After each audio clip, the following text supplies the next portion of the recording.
గెలిచిన సర్పంచులు ఉప సర్పంచులు మీరు ఒక్క విషయం దయచేసి యాద పెట్టుకోండి.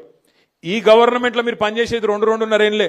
మళ్ళీ అటెన్క వచ్చే గవర్నమెంట్లో మన గవర్నమెంట్లో మళ్ళా 2-2.5 ఏళ్లు మీరే ఉంటారు. కాబట్టి దబ్బన వీళ్ళు ఏమైనా కొద్దిగా కష్టపెట్టినా కొద్దిగా ఇబ్బంది పెట్టినా 1 సంవత్సరం ఓర్చుకోవాలి అంతే.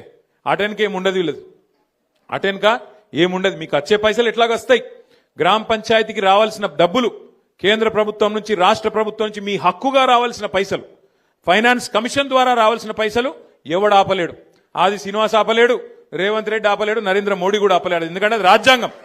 అంబేద్కర్ రాసిన రాజ్యాంగం ఆధారంగా మీకు రావాల్సిన పైసలు బరాబర్ వస్తాయి. ఎవనయ్యా కూడా ఆపలేడు అది. కానీ ఏమన్నా గిట్లనే ఆడనో ఈడనో బెదిరించే ప్రయత్నం చేస్తారు. వీళ్ళు చాలా లంగాలు కాంగ్రెస్ వాళ్ళు. వాళ్ళ మాటినకపోతే ఏం చేస్తారు? సర్పంచ్ గారిని ఏదో ఒక దానిలో ఇరికిచ్చి వాళ్ళని సస్పెండ్ చేయాలి. ఎందుకంటే అధికారం కదా, సస్పెండ్ చేయాలి. సస్పెండ్ చేసి ఉప సర్పంచ్ వాళ్ళ మనిషిని పెట్టుకోవాలి, వాళ్ళకు బాధ్యత ఇవ్వాలని చెప్పి లంగ కథలు చేస్తారు. అందుకే మనకు కూడా తెలివి ఉంది కాబట్టి, భగవంతుడు వాళ్ళకే కాదు మనకు కూడా తెలివితేటలు ఇచ్చిండు కాబట్టి నేనేం చెప్తున్నా అంటే, జిల్లాల వారీగా సర్పంచులకు అండగా నిలబడేందుకు ప్రతి జిల్లాలో లీగల్ సెల్ ఏర్పాటు చేస్తాం. ఎక్కడ ఎవడన్నా మిమ్మల్ని సస్పెండ్ చేసే ప్రయత్నం చేస్తే వెంటనే 1 సెకండ్ కూడా మీరు ఆలస్యం చేయకండి.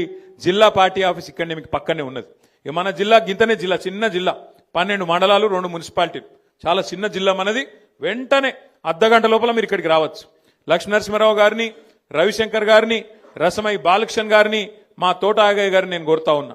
ఎక్కడ ఏ ఊర్లో చిన్న, ఇప్పుడు 83 మంది మాత్రమే కాదు, ఇంకా 17 నాడు మళ్ళీ ఎలక్షన్ ఉంది, మళ్ళా జోరుదారు గెలుస్తాం, నాకే అనుమానం లేదు. ఎక్కడ చిన్న సమస్య వచ్చినా సర్పంచ్ గాని ఉప సర్పంచ్ గాని వెంటనే ఇక్కడ లీగల్ సెల్ యాక్టివేట్ చేయాలి, వెంటనే కోర్టుకు పోవాలి, మన హక్కుల కోసం మనం కొట్లాడాలి. ఈ విషయంలో రాజీ పడొద్దని చెప్పి నేను కోరుతున్నా.